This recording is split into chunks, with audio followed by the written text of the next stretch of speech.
Il y a plusieurs structures aujourd'hui qui ont cette mission, là, qui accompagnent ces porteurs de projets. Donc, comment aujourd'hui cette partie-là de l'écosystème est structurée? Et parlons de valeur ajoutée. Quelle est la réelle valeur ajoutée de ces structures-là? Vous pouvez nous en parler, M. Alaoui?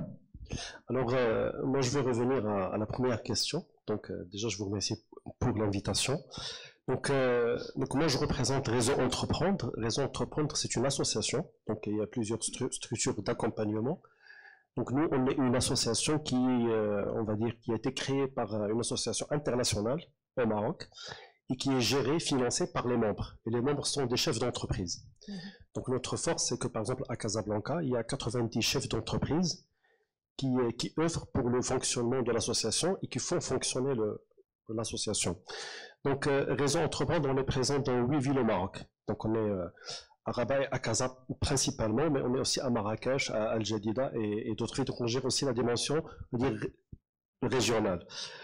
Au sein du projet Invest, on a été amené à accompagner, c'est-à-dire vraiment le résultat, c'est 64 entreprises innovantes et pour un financement de 14 millions de dirhams. Donc ça, on a réussi. Et parmi les 64, on a cité donc 10 grands succès. Donc on a vraiment 10 grands succès, c'est-à-dire c'est des sociétés qui ont réussi à s'établir, à commercialiser le MVP, à recruter et peut-être même à aller vers l'international. Donc on a les noms et d'autres ils sont en phase d'accompagnement. Donc nous on offre en fait la phase, on va dire en amont, tout ce qui est validation, sélection des candidats et tout l'accompagnement qui est fait par des chefs d'entreprise. Donc c'est les chefs d'entreprise qui font de l'accompagnement. Alors revenons à l'innovation au Maroc. Donc, depuis le Covid, et bien avant, donc il y a une bonne dynamique, que ce soit au niveau du marché, c'est-à-dire on voit que les corporates, ils jouent le jeu. Donc, des sociétés comme l'OCP, comme Maroc Télécom, comme les grandes entreprises, ils sont là pour financer, pour acheter de l'innovation, parce que ça leur apporte de la valeur ajoutée. Donc, on est dans un monde de rupture, on n'est plus dans un monde, on va dire, linéaire, où tout est prévisible. Donc, aujourd'hui, on a ChatGPT qui est en train de disrupter Google.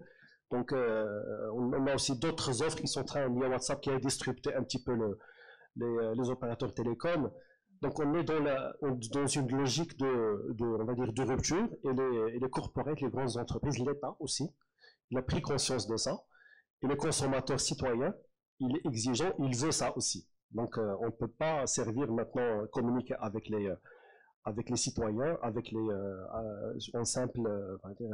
avec les process dans un process. Donc la dynamique est là, les process sont là.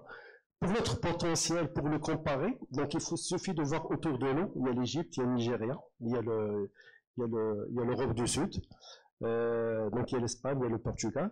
Donc il y a encore des choses à faire, au moins sur le niveau réglementaire. Donc il faut au moins se mettre sur un niveau égal sur la gestion des capitaux.